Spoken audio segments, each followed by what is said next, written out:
Land acknowledgements are often presented in shared spaces where we gather in person, but on a podcast, we recognize that each one of us occupies space on Indigenous land. We call on you, our listeners, to acknowledge that Indigenous people are the original inhabitants and caretakers of this land and have distinctive and sovereign rights and responsibilities that are directly connected to land, community, culture, and knowledge. With this in mind, please take the time to find out what territory you are on at native-land.ca and make a move to support our amazing Indigenous firecrackers like Jennifer Podemsky, Marie Clements, Jules Kustachin, Tamara Podemsky, Tracy Deer, and so many more.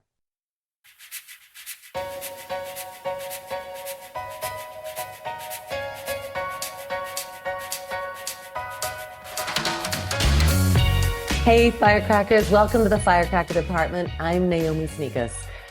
Okay, you are in for such a treat today. I mean, who's kidding who? You're always in for a treat. These conversations are like mind-sparking, heart-inspiring chats that I just love. I feel like they're like mini master classes. And somehow, I don't know how this happens, somehow the universe gives me these discussions at the exact right time that I need to hear them. And they say the exact thing that I need to hear. Does that happen with you?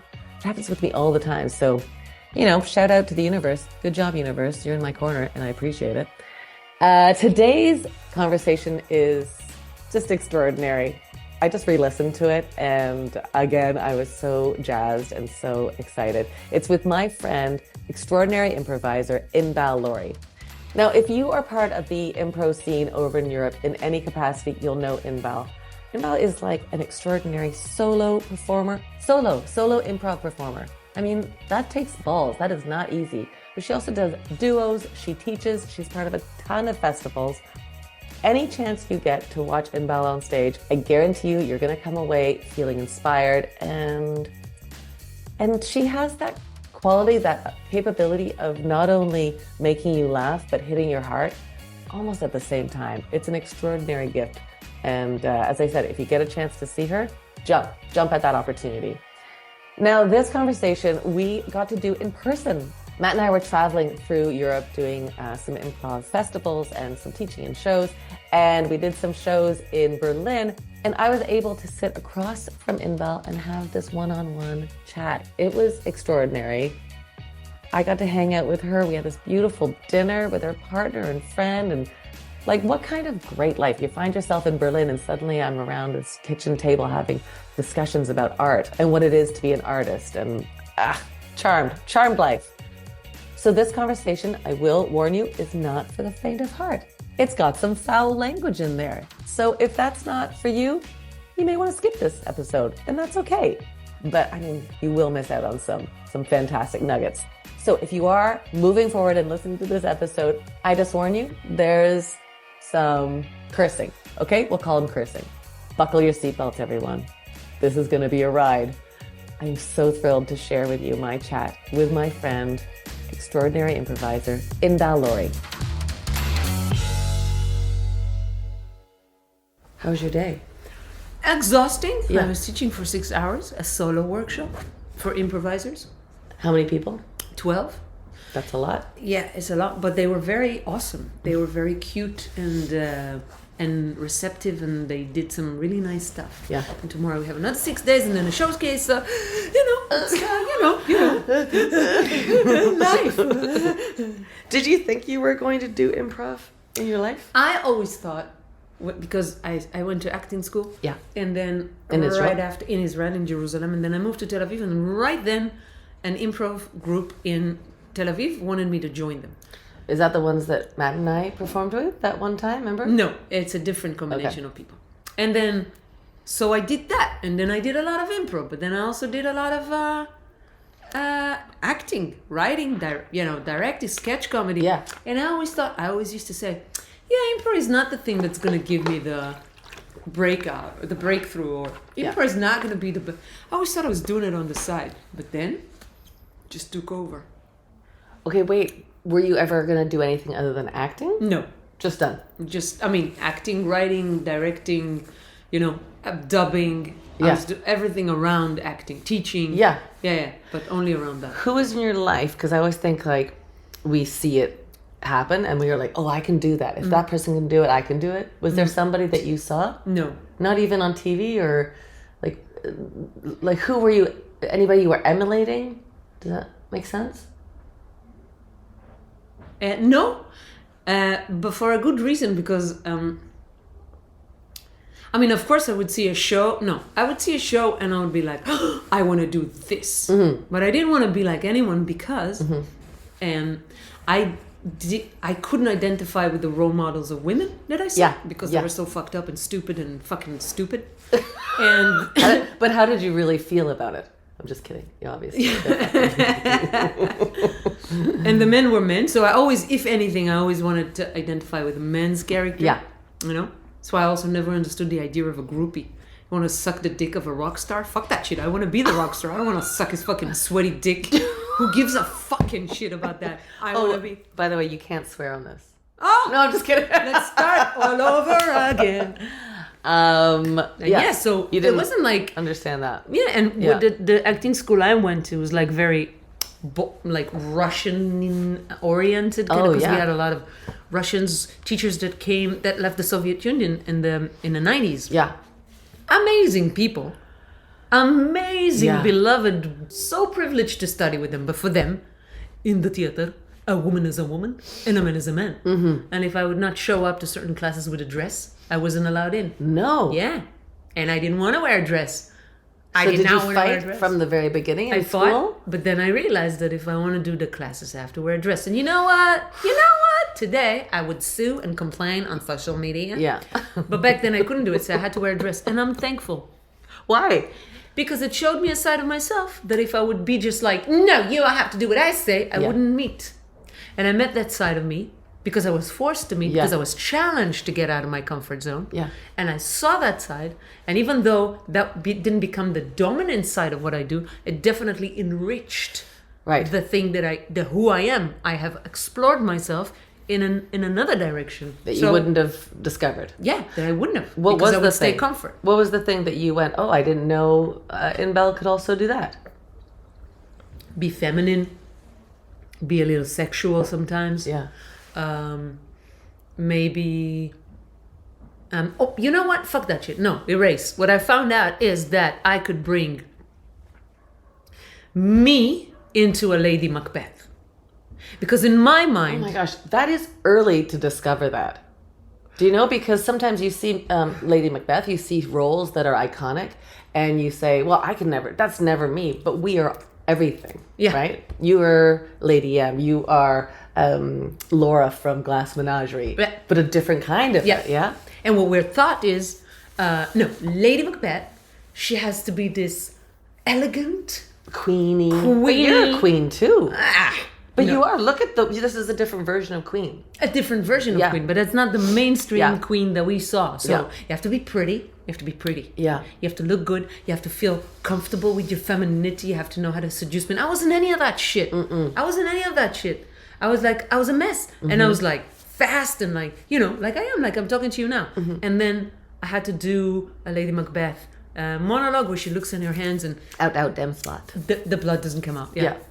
And I started to do it, and I was like, I didn't know what I was doing. I was like, And my teacher, Moshe Khalif, my acting teacher, one of my best ones, he goes like, yeah, do that. And I was like, he's kidding. And he goes, follow that. Yeah. That thing that you bring right now, that color of you that you bring right now, follow that. I didn't understand what he was talking about that minute. I did not understand what he wanted. It took me years to understand. Right. Yeah. But that was the beginning of this idea of like, we could be different versions of those dictated, what do you call them? Role models that, they're just not resonating with a lot of us. So how long did it take you before you recognized that? Because I think that's the journey of recognizing that, we have to expose who we are to be characters as opposed to going, I'm playing a character. This isn't me. Oh, she's really a bossy, horrible, grumpy lady. That's not me. Well, actually, it is me. Sometimes I can be bossy, horrible, and grumpy. Oh, that's my description on LinkedIn. No, it's... Bossy 40-year-old shitty woman. Okay, so then you're in theater school. You're doing that. You think, I'm going to be a writer. And then who was Actor, it? writer. Yeah, actor, writer, Whatever. dubbing, all those things. Yeah. And who was it that was like improv and introduced you to improv? So there was a point in my life where I was like, okay, there was a theater I was working with, and the productions kind of ended, and we had to think what to do next. And then there was a lot of stuff just ended. I was like, what am I going to do next? And I sat on with my laptop, and I was like, why don't I open an improv class? But how did you know about improv? Like, who was it that... This is what you're asking? Yeah, because Yes. there this has is to be who- somebody that makes you go, oh, that looks interesting to me. Yeah. So I always liked improvising also in acting school, but Yeah. it was very different to what we call improv today. Yeah. Yeah. And then when I joined that group in Tel Aviv, we had the Keith Johnston book. Yeah. One of us, Amitai, he's a person who is an autodidact. So he would teach himself things. He would search the internet before we knew there was, the internet was not a big deal back then. And in this island of Israel, of Tel Aviv, we just like explored. We had no external influence. We had no idea how people do it outside. We're just like trying to, okay, this is the guidebook, follow it, explore. That's so interesting because I spoke to Nadine. Yeah. Same thing. Yeah. She said we wanted to start a group. We started with the book. So we didn't have anybody saying this is how you do it. We're just thinking, I think this is how you do it. Yeah. So trusting your instincts of what's working for you, what you like. We trusted that, and we trusted alcohol. Because we would drink a lot before that. We did short forms for a long time, and like kind of really rapid herald, because we're Middle Easterns. We're not going to take our fucking time. So a super rapid herald so just like a bottle of vodka backstage, boom, finished, boom, show. I used to say that was a comedy cocktail because the shows happen so late. Yeah. So you had a cup of coffee to wake up, but then you're so nervous, you'd have a beer. So it's like a coffee and a beer is a comedy cocktail for me. Yeah. Yeah. I totally agree. So was there you're still an actor, creator, writer, everything. You don't ever have to say goodbye to that. But when did you know, was there a moment when you were watching somebody do improv or you were on stage when you went, oh, this is where I belong? Yeah. I think later on improvising when I realized that when it came together, the realization that the holy trinity of director, writer, and actor is all you. And then I was like, of course this is where I went. I'm a control freak. Yeah. I suffer when I play scripted stuff that I didn't write and I didn't like. I'm independent. kind of independent person. Of course this is what I have to do. Of course. Because I get to control the whole thing. Mm-hmm. I get to control the content. I get to control how to perform the content. And I get to, That's interesting though, because in workshop, we always end up talking about control versus getting out of your mind, quote unquote, getting out of your head. And so to be in control is to be out of control in improv. Because we're not in control. Nobody's in control. You have 4 people on stage. You're driving a bus together. So how do you're in control. Inbal Lori is in control. I get it. But how do you put that on the shelf so that you can play? So first of all, I do think that a lot of good improvisers have a lot of control issues. Yeah. In a way. Yeah. And I think it's exactly that. It's like we're going to create something that we know. Oh, wait, let me That's not an easy. I think this is like like a really it's discussed a lot. It's discussed a lot because if you're doing story, let's say, in improv shows, you have somebody that does, I always think it's like Wizard of Oz. Do you know? Like somebody's the heart, somebody's the courage, somebody's the brains, and somebody's the yellow path, the storyteller. So if that's the yellow path is your role, that's keep it controlled, get it together. But then you also have to be able to throw it out and be courage, be brains, be heart. Yeah. I think it's about taking that control is like, I'll do it in my own terms, which is impro. But then once I have my terms, I'm willing to get lost. Okay. You know what I mean? Yep. I think this is a control thing. But you're right, because there's nothing more pleasant than going into the show, not knowing what's going to happen and being super like, oh, let's see how that goes. Yeah. But then within it, you still have this like fun of navigating it from within inside, going like, Now we're going to do narrative. I know where the next scene has to be. Oh, now we're going to do that little game. Now I'm going to push us into a flashback. Now we need an emotional transition, right? When you know from the inside how to navigate it. This is for me the control side of it. But then, and then it's just like navigating something which develops in front of your eyes. That's very interesting that all these years in improv and we're struggling to define that. But it is and it isn't. Like, it is, I mean, it's not like, you know, because good improv is, you think it's magical, but there's so much work from the inside happening. Where do you think you picked up those skills? Because that's not something that I don't think you can learn. I think you have to do. You know, you just have to get time on stage where you figure out how to navigate, as you said. Yeah, I think impro, like stand-up comedy, is an art form that you cannot do it good before you do it really bad. Yeah. Nobody's like born a good improviser. Oh my gosh, so many bad shows. So many bad shows, So right? many. It's painful, right? So Oh my God, I call it dementors. Tell me. Because when I have to see a bad show, let's say a mixer show in a festival, Yeah. it sucks the life out of me. Oh, yeah. I question my whole life decision. Awful. Everything. I mean, we How shouldn't many be saying times? that because we go to festivals and we see those shows, but all of you artistic directors of shows out there, those are hard shows, and I'm not sure it's always a good experience also for the people on stage. Yeah. 16 people on stage, mixers, they don't even know each other. Soup. It's improv soup. Yeah. It's just all mishmash. Yeah, I find it's funny how many times, like in our careers, where we've had shows that go, maybe I shouldn't be doing this anymore. Yeah. And then you have enough of those, and you're like, wait a second, I'm always going to do this, and I'm always going to have bad shows, and I'm always going to make mistakes and all the things, and then I'm going to keep going. Yeah.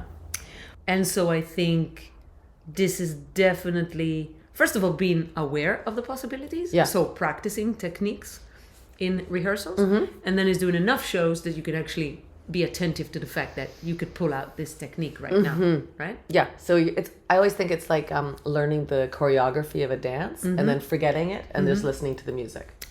I always think about it as soccer for you, football for us. Yeah. Because I go like, the group has all the techniques, everybody knows how to do anything, everything, right? Yeah. And then there's a structure that they play in because they go 3-4-4 or 2-1-2-3. Yeah. So they have the structure, they have the techniques, but how it's going to play, no one knows. Right. Yeah. So for me, it's exactly the equivalent of that. What was improv like in Israel? It's fun because the people who started to do, like the people who kind of started doing it, and also people a little older than us, they were all professional actors. Right. Yeah. So they brought like a truth and authenticity. Yes. Yeah. So it was very funny, but it was also very good played. And also, I was blessed to have like partners that are very smart and can also write. So the stories were, I don't know, I enjoyed it so much. I learned so much. No women back then. I was the only woman for a long time. Can you imagine? Like it wasn't even that long ago. Yeah, like there was not really an improv community there until you and your partners started it. Yeah. Kind of. Yeah. And now is it like still cooking over there? Yeah, because there's another woman called Anna Pamiga who has a big school. So she's keeping it going like with her students. And she's also bringing sometimes people from the outside and they're performing. My group doesn't perform anymore because everybody's super busy. I'm not there. But yeah, it started this like feeling of a community. And then I was teaching a lot because I had a little school and that kind of started to build. But yeah, that's it. Luckily, smart, funny, great actors. Yeah. Super good combination. Downsides, Middle East, super fast. Yeah. Everybody needs to slow the fuck down. Right. Yeah. What do you think happens when you slow improv down? Magic. I mean, again, depends to how much you slow it, but I think about it. People think like they have to create a lot of narrative, just to not bore. Yeah. And then you just have those shows that are full of narrative and there's no emotion and there's no details. Yes. Why do you think that happens? Like, I mean, I have ideas about it, but why do you think we get so talky? I think it's the fear that if you'll take a breath, you lose the audience. You see it also when you work with people about presentations. To give they talk. And if they don't know what they're saying, they're talking more to overcompensate. And actually go like, no, lend the message. take a breath. Yeah. Let your listeners marinate in what you just said. Yeah. And in improv, it's like, make an offer. Let's go visit grandma. Good. Yeah. Pack the fucking suitcase. Yeah. Take some food, Yeah. Get in the car. Tell me how much you like or hate grandma. Right. Take your time. Take the mini steps, right? Yeah, we stop like enjoying the journey. We just be like, let's go visit grandma. Hi, grandma. Why don't we have like, as you said, like what goes into the suitcase when you go see grandma? Probably cigarettes. You can take it 30 minutes long form. It's all about just going to see grandma. Yeah. From the minute you decide until the moment you're at her door. Yeah. And it's a half an hour in real life. Yeah. I mean, and it's amazing. Do you have a game with that? Do you ever teach that? Like how to slow yourself down? Yeah. It's almost like, I think we called it like, what's next? What's next? What do you do when you're trying to teach students to slow down? So today, for example, because it's a solo, right? And the instinct is always to go like boom, boom, boom, boom. So I teach them ACE, action, color, emotion. And then I have them direct each other from the outside. Did you invent that, action No, color? absolutely not. I've never... I took it from the Impro Encyclopedia, Oh, yeah. which is a website that I use a lot Yeah. to get inspired for games. Amazing. So basically, it's like one of them would play. We did it with storytelling, we then move it to scene. Okay. So let's say in the scene, you're a florist and you're talking to a customer. We don't see the customer at that point. It's just like a mono scene, solo scene of yours talking to her. And then someone would say action and you would progress the selling. And then someone would say color and you would go into describing the space, the flowers, the details. Great. And then someone would say emotions and you would have an emotion about whatever's happening. And this way you slow down and they find out that the scene can be practically about you selling her a bunch of roses. Yeah. That's it. Yeah. But it's rich. Beautiful. Yeah. Yeah, that's a so great game. We're just going to take a little break from this conversation to talk about another podcast that is super fantastic. It's called Second Act Actors with Janet McMorty. Now, Second Act Actors is a web series and a podcast where Dr. Janet McMorty, a fellow firecracker, thank you very much, chats with people who have made a major life or career change into acting. Janet was originally, and still is, a medical doctor. I know. She decided to pursue acting and started meeting more and more people like her who had made this choice and was just fascinated by their stories. Past guests have included Barry Clifton from The Thing About Pam, Alvin Cohen from Better Call Saul, Eliza Shin from This Is Us, and then recently she recorded her very first live episode with Canadian comedy legends Deb McGrath and Colin Mockery. Love those two. It was at the iconic El Macombo in Toronto, and I was there. It was a fantastic night. So go have a listen wherever you get your podcasts, but you can also watch Second Act Actors on YouTube. Give Second Act Actors a follow also on Instagram at Second Act Actors, of course. And now back to the conversation.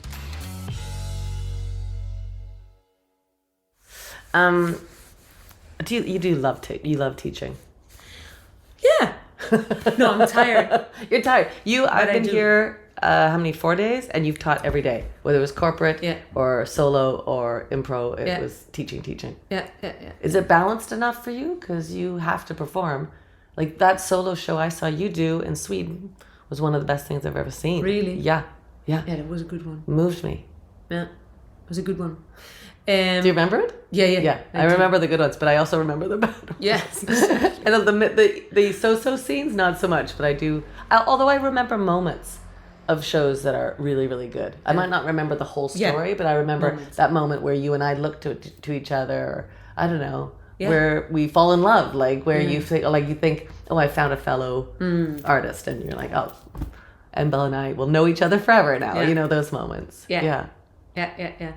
Okay, so wait, go back. So you're in Israel, you've started a school, things are cooking, you've got great people, and then eventually you're like, I gotta go. I gotta move to Berlin. Of all the places for somebody from Israel to go, you're gonna move to Berlin. Yeah, because Berlin is very full of remorse, and it's not very hard for Israelis to get 3 years artist visa. Yeah. Artist visa. Is that Who wants specifically artists? why you chose Berlin?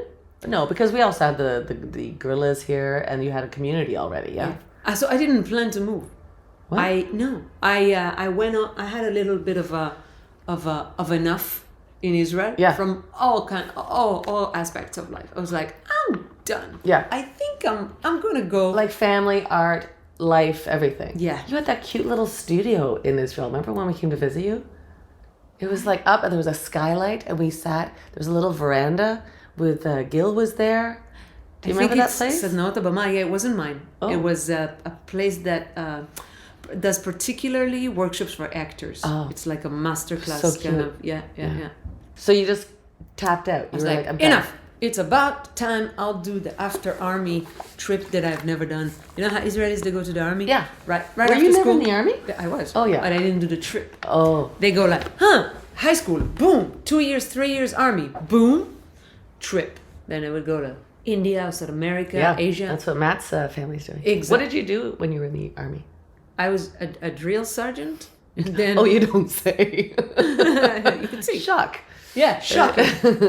And then I was doing another thing with like more like I don't know how to explain it.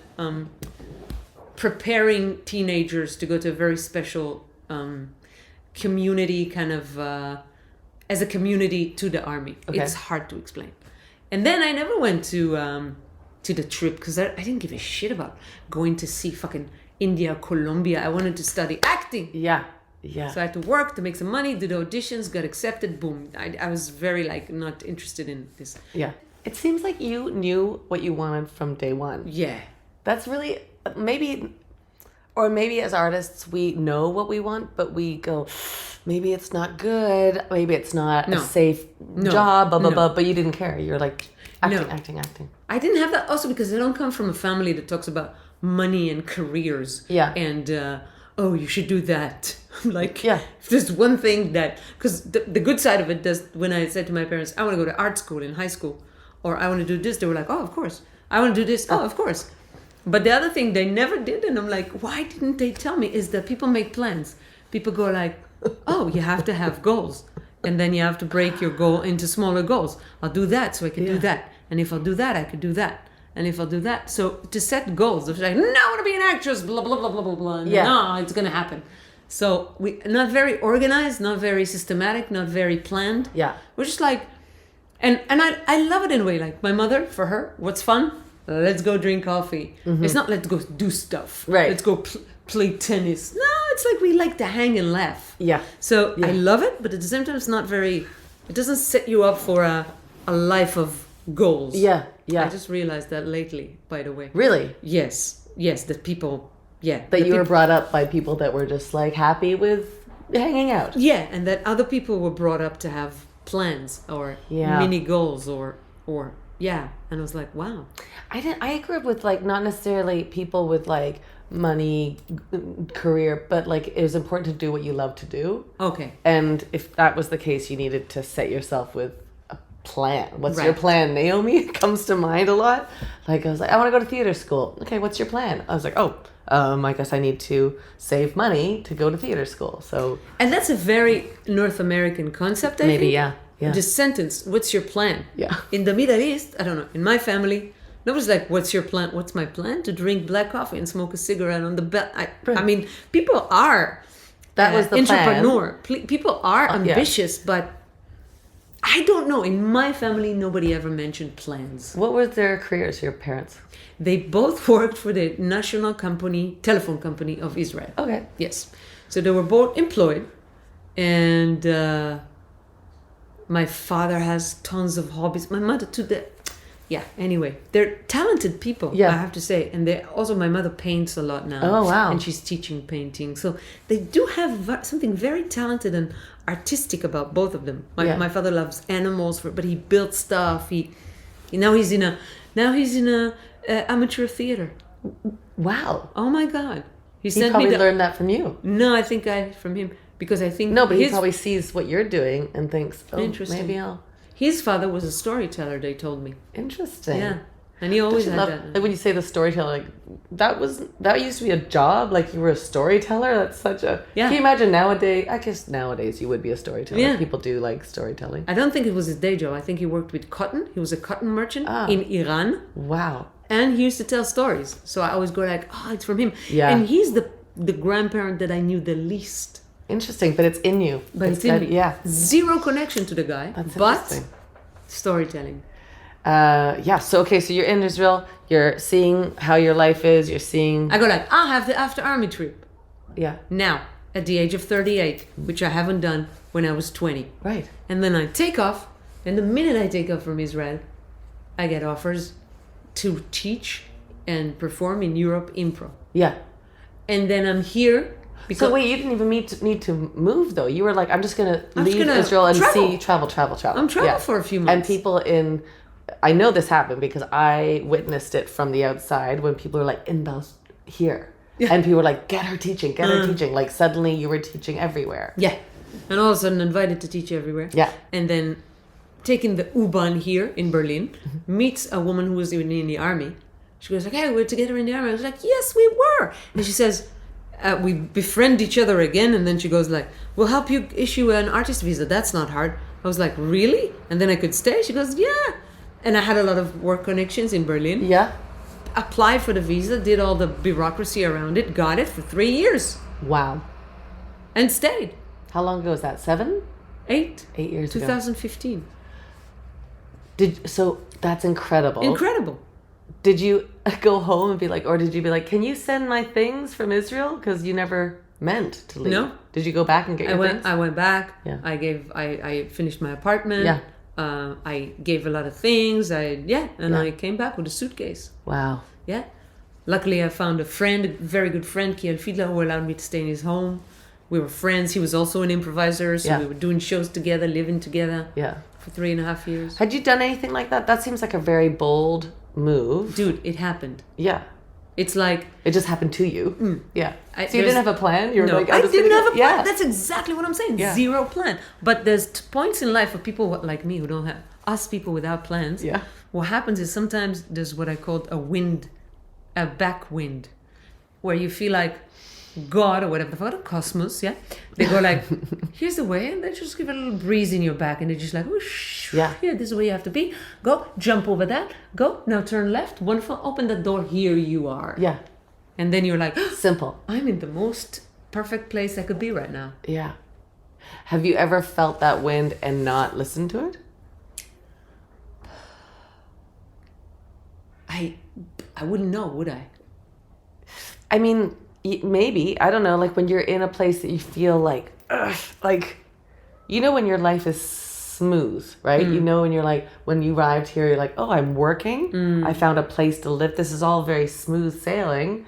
But you know, also when you're like, ugh, I want this so much, but it's hard to do. And I'm not going to listen to the signs that tell me that it's not supposed to happen. I'm just going to do it. I always think about it like walking through peanut butter. It's just like, oh, it's hard to get there.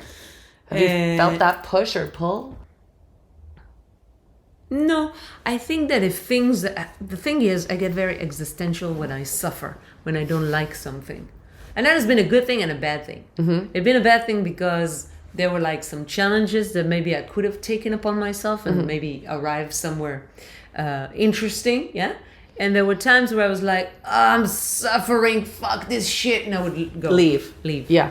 So I'm very good in leaving when I feel good. I'm less the type of like, let's struggle through. Right. You just go abandon. Yeah. I'm not saying everything is smooth, but like sometimes things are difficult or tiring, but then you like them because they make you feel alive, then I'll do it. But if it's just like, eh. Also, I think I'm a sprinter and not a marathon runner. This is something that I understand. I just need to understand, and I needed to understand and accept it. I'm not built for very long processes. I could do 2 months, 3 months, 4 months, but then I have to go do something else. Yeah. Yeah. But now the time, I mean, 7 years in Berlin now, was there ever a time that you went, oh, have I made a mistake? Or it's just been good? Like this place. It has not just been amazing. Yeah. Like it's life. Let's say it that way. You're like the queen of Berlin Impro. Like there's so much. So. Yeah. Like people, I saw people looking at you the other day at Radibor and they're like, Lori, Inbal Lori. Yeah. It's like they're so excited and they just want to soak in your you. But that's one scenes. There are other scenes, and I'm sure they had other queens as well. Yeah, and queens and kings. But I don't think it was a mistake because I found Michael here, my boyfriend. So now I feel at home like I never felt before. Yeah. And the second thing is, have you read the news about Israel? I don't. I hear it's not great. It's not great. Yeah. And part of me wishes I was there with my friends, Sure. demonstrating and making, trying to change this stupidly weird situation in which our country has been hijacked by idiots. Many countries has been hacked and kidnapped by idiots, and you have to do something about it if you can, because it's not going to change itself. But there's also a big part of me that feels very relieved that I'm here. Yeah. Yeah. That must be hard for you to watch, though. Like, sort of. Super hard. Yeah. Super hard. It's a very big inner conflict. That you're always feeling like you're in the wrong place. Yeah. When you're here, you're thinking I should be there. When you're there, you go like, I want to go back home. Yeah. You don't. It's also, speaking of Germany, it is. We tried to make. There was a demonstration against Benjamin Netanyahu, our stupid, corrupted, allegedly, prime minister, who's on trial and is trying to save his own ass. So he's trying to break down the Supreme Court in Israel. Yeah? Right. He's doing the worst thing. He is demolishing the country. So there was a demonstration in Brandenburg Tor of Israelis to stand in the middle of Berlin in the Brandenburg Tor and demonstrate against your Israeli prime minister. It is a brain fuck. It is so sad. It is heartbreaking. And yet, here we are. It's funny, Matt and I were walking around Berlin today, and you can't help but hear the echoes of history. Yeah. And that must happen to you every day. Like, walking around and be like, what a beautiful day. And then suddenly you're like, the history. Yeah. It's a lot. Yeah.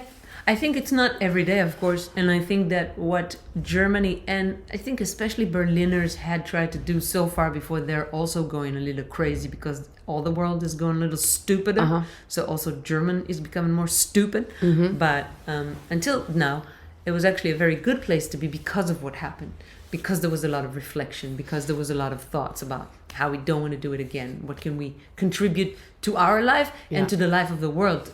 So in that sense, I was appreciated. Let's see what happens in 10 years with the stupidity that is taken over. But I will say that when you read about the Holocaust or see movies about the Holocaust or deal with anything that had to do with the Holocaust or the Second World War, it's harder here than it was in Israel.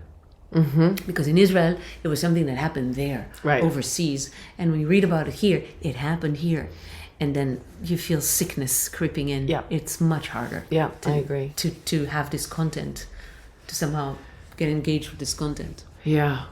Yeah. And then, it's such an interesting dichotomy of like that kind of heaviness, that kind of awareness of your history, your heritage. And then you're on stage telling stories that are silly and funny, but also the depth.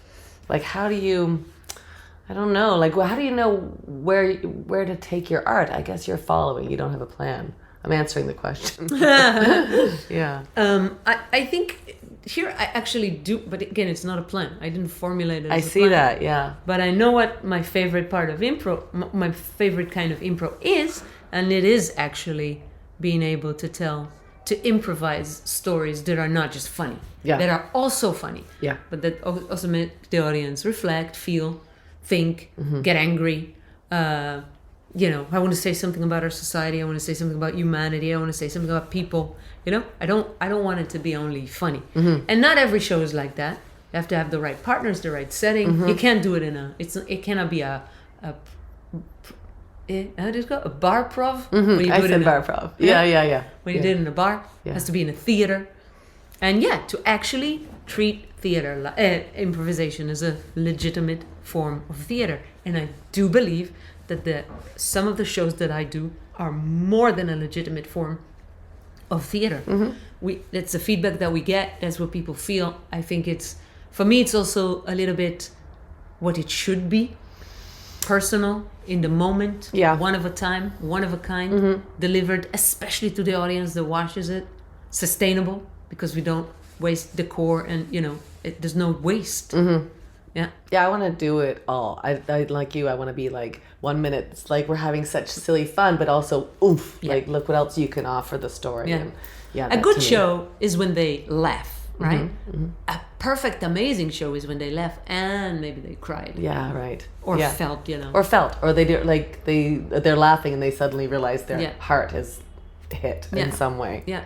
What do you think? I mean, you teach so much. What do you think, like, advice you might give to young improvisers? What do you see improvisers doing a lot that you wish you could massage out of them?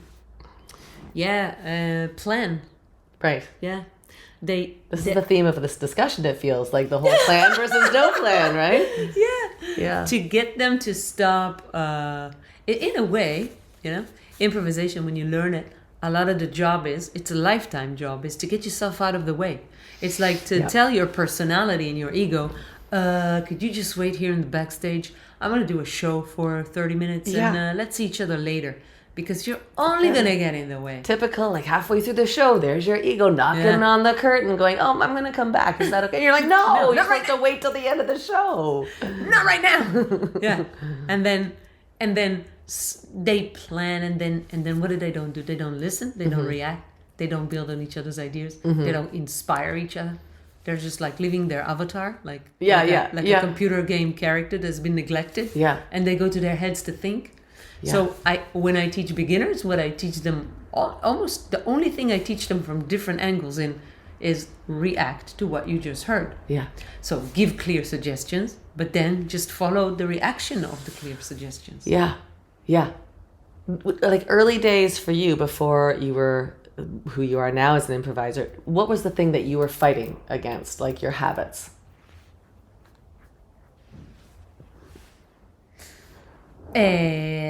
The speed. Yeah. You just stopped for a really long time. And I was like, she stopped for so long. That's so great in the podcast. And you just like, take a breath. It was great. And then I said speed. I know. That's the beauty of Inbal. Yeah. I was way too fast in a way that I think I didn't let things really touch me. So I think it was funny, but yeah, that depth, that heart that we were talking about. And yeah. It's hard for me to tell right now. I do know I had a very good time most of the time. Maybe also being less judgmental of what other people did. Yeah. Yeah. It's like, they should have done that. Why didn't they do this? Because nowadays I would have it sometimes, right? I go like, oh man, he didn't give me anything, and that partner was la. And then the next day I would have a shower, and all of a sudden I would go like, oh, I could have just done that. Right, yes. I was the idiot. It's so easy to blame, right? It's so easy, like that was the perfect scene, and that you made this offer. Yeah. But then if I look at myself, I'm like, oh, well, why wouldn't I just accept that offer? It could have been that. We could have done so many things with it instead of getting my ego like, didn't you know I was a doctor? Like, I don't know, whatever the choice I make that you didn't see. But then my offer wasn't strong enough, wasn't clear enough. That's on me. Or you were blocked. Sure, maybe they were assholes, but could you mind meld it at that moment? Yeah. Could you rearrange your brain in order to facilitate both things and make them happy? Yeah. Happen? Yeah. Yeah. I just had a show in Sofia, a duo show, and the whole time I thought the story is about my character becoming a poet and famous and leaving her husband. And midway through the show, something weird happened because the husband started to get more and more weird. He was starting to talk to himself, and he was acting a little bit more irrational, and he was showing more symptoms of insanity or dementia or whatever. And then 3/4 into the show, all of a sudden I was like struggling. Whose story is that? Yeah. And in the last minute of the show, I all of a sudden realized something happened, and I was like, stop struggling. It's not your story. And at that moment that I accepted the fact that a shift has happened that I didn't notice. And it's good that I struggled because my character struggled. But the minute I expected, and all of a sudden, the character said, I realized that she never existed in his life. He made her up. Oh, amazing. She's a made-up character. Amazing. And I had this like, not monologue, but like an ending of like, I don't even really exist. Oh, wow. And the audience was like, what? but I because it think was that beautiful. happens. I mean, improv and life, right? It's Yeah. the same to me. Like when we Yeah. talk like this, it's all about how we communicate. Yeah. There is no difference. But like, if I'm depressed, if I'm like hard, oh, my life is hard, blah, blah, blah. It's because I'm so self-focused. I can't see outside to what's going on. So the solution is to look after somebody else. Same with on stage. Yeah. Every single show, there's a moment. Sometimes it's a long moment. Sometimes it's a short moment where I'm like, I don't know what's going on. But if I can get out of my head out of my own butt, I can be like, how do I look after you? It'll be fine. That's a good strategy. Yeah, but sometimes I'm so ego that I can't. Yeah. So what you just said, like lifting your head up and realizing I don't even exist in this story. What a beautiful gift that is. That's so amazing. Yeah, I got chills. That's it was so a moment. exciting. Yeah, I was like shocked, and the minute I realized that, the audience realized that a split of a second, we all understood it at the same time that she doesn't exist, and it was like, what? Fantastic. Yeah. And so, just to say that, in life, I find that it's really hard to do.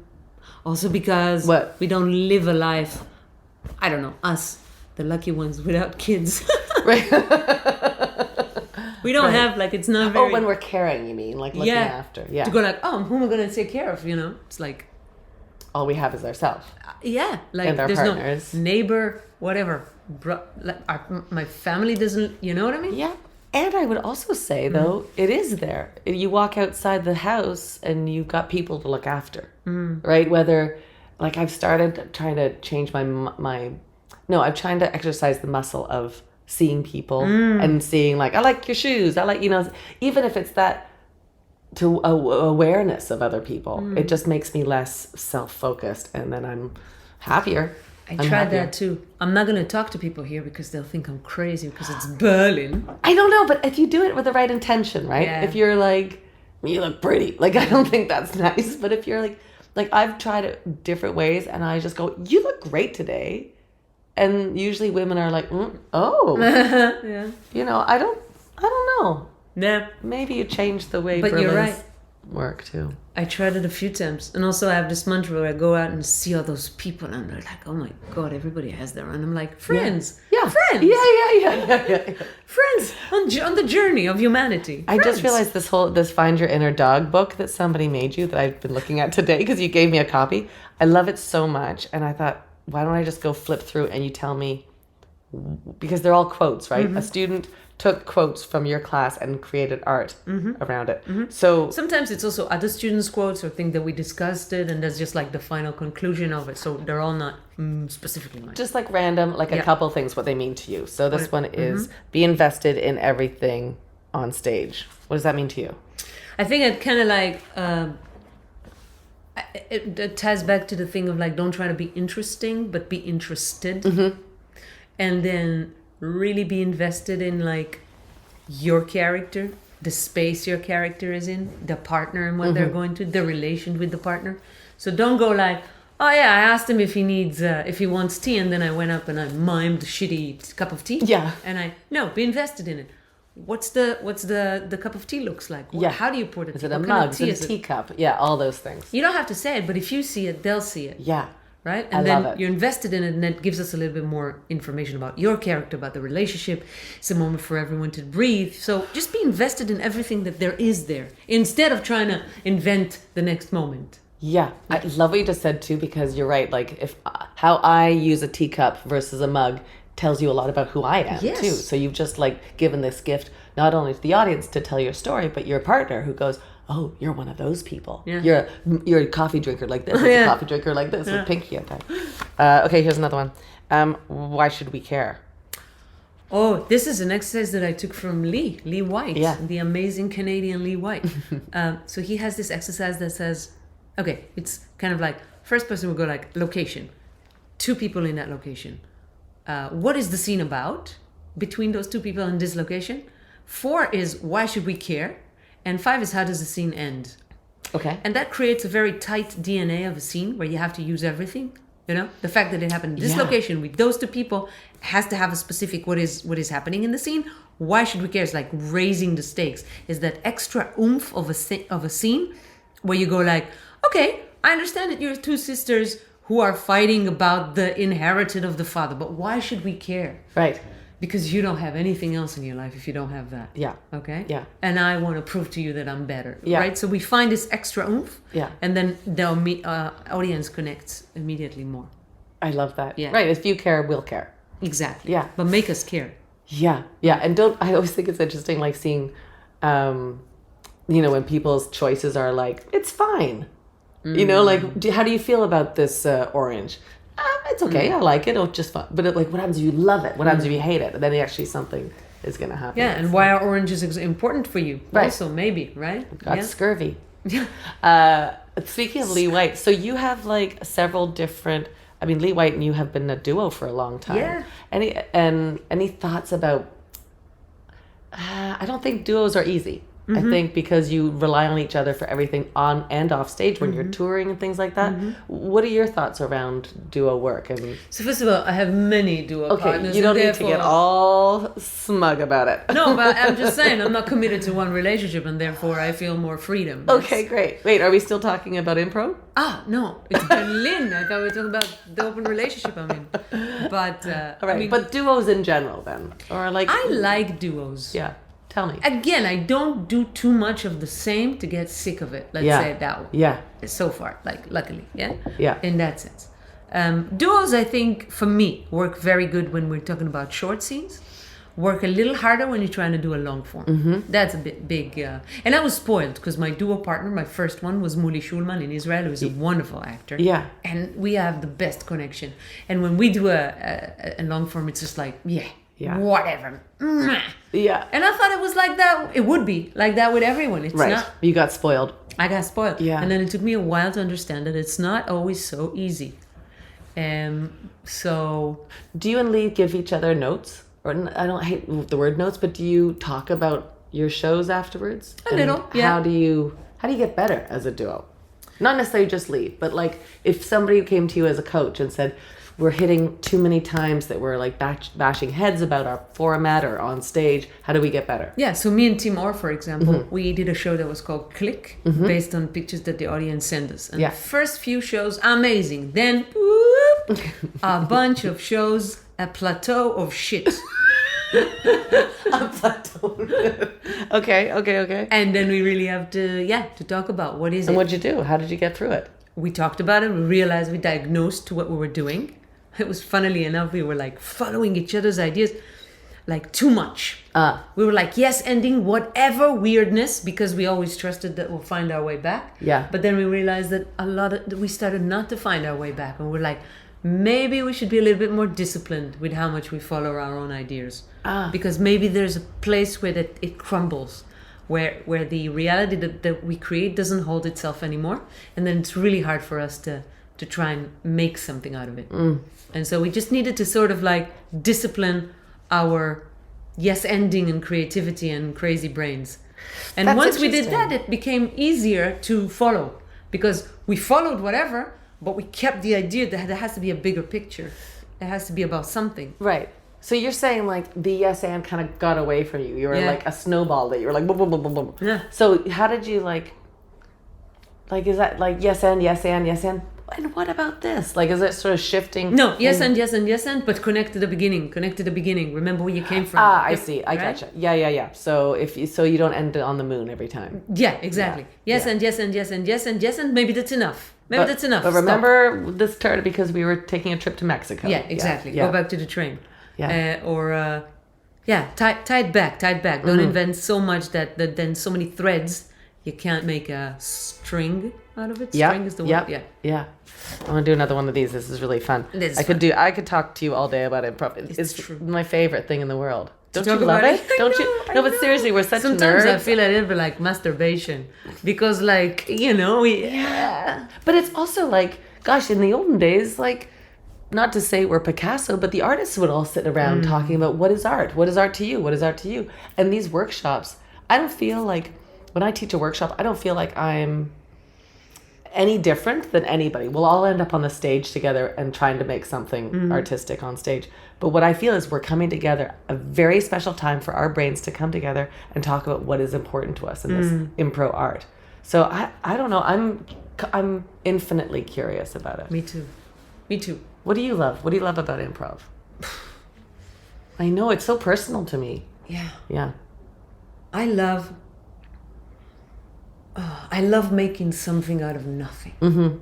And I love the concentration that it takes for me. Mm-hmm. This extreme hyper concentration of noticing everything and remember everything and creating the mental pictures in order for... And I love it when things are appearing, that all of a sudden you discovered, like I discovered that I don't exist. I know. I didn't invent that. I know. I didn't plan it. It happened. I think this is why I'm not planning, because this is what I want my life to be. But it's true. Yes. Look, you look at your life, this gorgeous apartment, this lovely partner. She knocked 3 times on the table. I did, because I'm an Israeli Jew full of superstitions. Wait, but I did that once in front of my brother-in-law, and he's like, we don't do that knock on wood thing. Who? My Jewish brother-in-law. Because maybe he's Ashkenazian. Yeah, it's true. It's true. What do you like? What's the thing that you bring to improv that you think nobody else brings to improv? Oh, I don't know. Nobody else. Okay, but special to Inbal. The not shying away from darker topics. Yeah. I think I hear that from people who say that. Mm-hmm. And so sometimes sometimes I feel like if I'm concerned about something, or if I have darker thoughts, and if I am scared, then I don't want to, or I'm mad about things, I don't want to not talk about them in improv. This is my stage. This is my art. Mm-hmm. This is where I express myself as an artist, right? Mm-hmm. So this is what I want to talk about. You have, I will also add, you are one of the most strongest offerers. You are one of the most strongest offerers. No, but when you make an offer, it's strong. Yeah. You don't make like a... I'm actually dropping bombs. Yeah, here's my opinion, suck it. Yeah, and then deal with it, which I really love about your improv. But I also know that if I'm on stage with you, we can be goofy, but we can also go into a scene where we connect. And I love that. I'll be on stage with you forever and ever and ever. Okay, let's do one more, and then we have to wrap it up. But look, I said let's talk for 45, and we could talk forever. Oh. What was really said? Yeah, I think that has to subtext, right? That is a little bit underutilized sometimes by improvisers, right? That gets you in your head, right? When they try to be smart, like here's something that I feel about the salad, but what I'm really saying is I want a divorce. But just talk about the salad, right? Because it's not about the divorce. And then you start to try to be too smart, be like, oh, the salad is like years of our life, and the leaves and the onions and blah blah blah. Right. Okay, but that's a good because that would be like a metaphor kind of thing, which I also like. But I'm just saying like if someone says, are you gonna come for me? Are you gonna come meet my parents with me? And they would say like, sure. It's not a strong offer. Yeah. But you can make something out of it. If you really look, you could go like, okay, what was really said? Yeah. Or this is one. Notice subtext and hype them.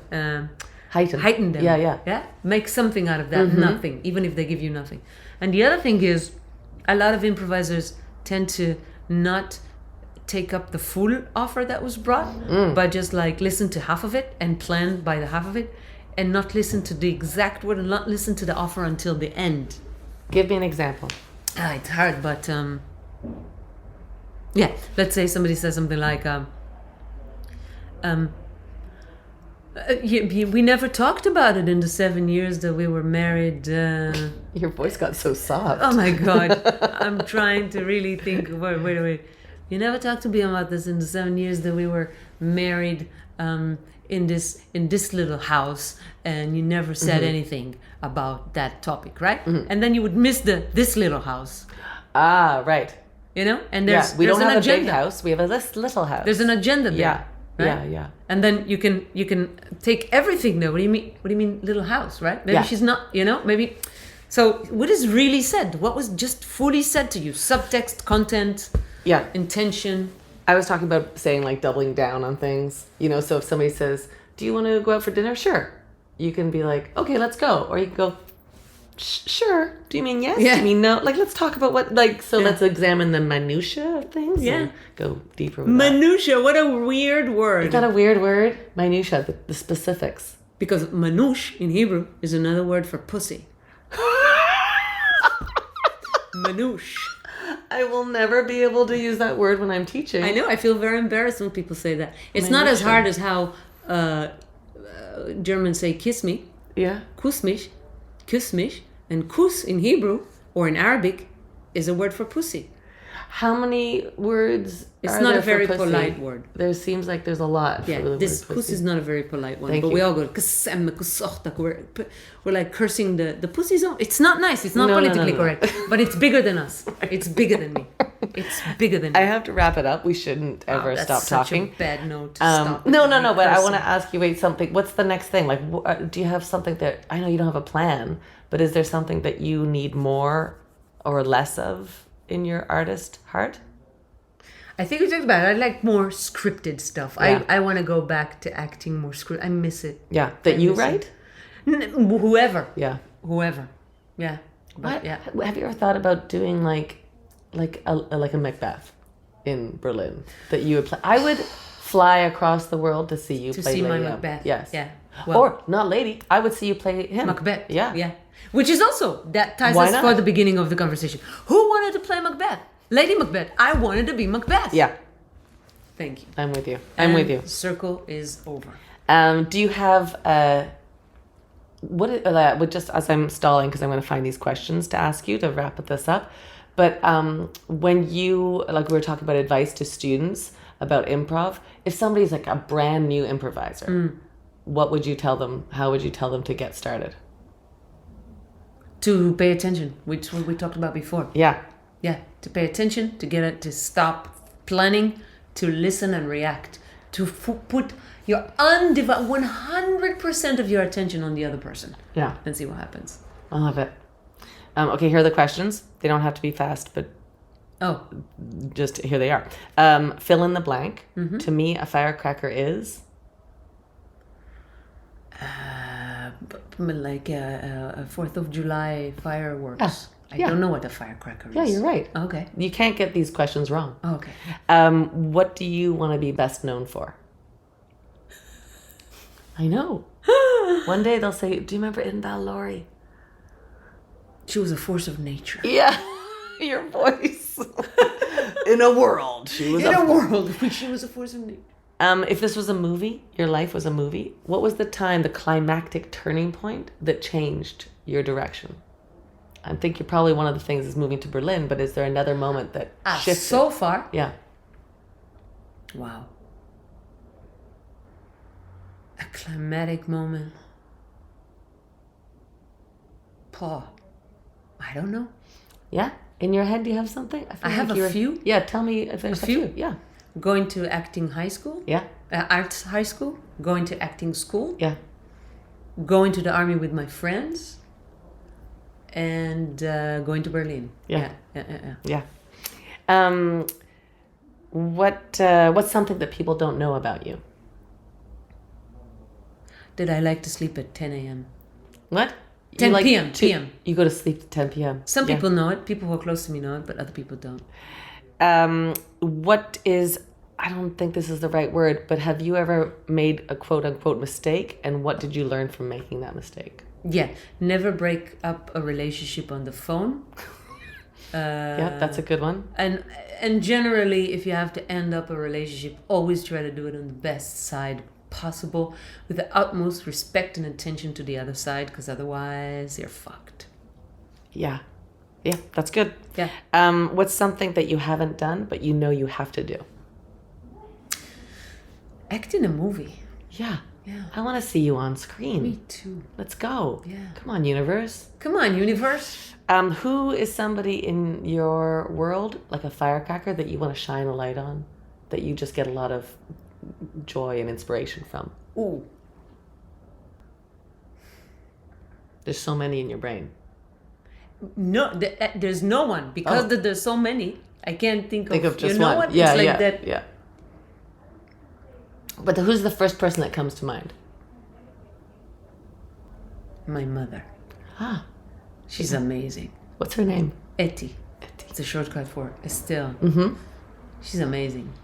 She's doing visual arts and teaching. Yeah, and- she's teaching. No, more than that. She's responsible for the whole Jerusalem area community of third age volunteers. So people who retire go to this organization, Wow. which my mother is handling, volunteering, where those people go to volunteer in different places. Yeah. And my mother is like in charge of all those, and she's doing it voluntarily, and she's living it. She's doing events, she's organizing courses and seminars, trips, and she's full on. She's working so hard on that. Wow. And she's a woman who's like 100% heart. Yeah. And wow, she's amazing. She's amazing. You must miss her. I do a lot. I miss her a lot. Yeah. Yeah. I want to meet her someday. What makes you feel powerful? A good show. A good show makes me feel very powerful. But also any kind of acting that I'm happy for when I'm... Oh, you know what makes me feel powerful? Tell me. A very good show with a woman. Yeah. When Paula and I started to do shows, I was 40, she was 40 because we're the same age. And we did it was so incredible. It was like becoming a lesbian in your 40s and saying, why did I waste all my life on those men? Not to take any of it. They're all great. But with a woman, when I do something that I love with another woman, and that is good and sexy and alive, and I feel the most powerful ever. Because then I really feel like, ooh, it's the only times I feel, I'm a woman and I'm powerful, because for me, because of my background and culture and religion, femininity does not relate to power.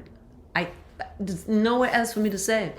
When I see, whatever, Beyonce, I don't like her music. But when I saw the documentary about how she orchestrated her show and the women I started to cry like a little girl. When I see women doing it, I cry like a fucking little girl. So it's funny how we never say I cry like a little boy. But I am a girl. I know, but like, you know what I right. mean? Like if a man said, oh my God, I cried like a little girl, they wouldn't say a little boy. Absolutely. So interesting. Absolutely. But you're right. I feel the same thing when I'm on stage with another woman that is like, I'm like, oh my God. Like, howling at the moon. It feels so good. It feels amazing. Yeah. I never thought it was weird.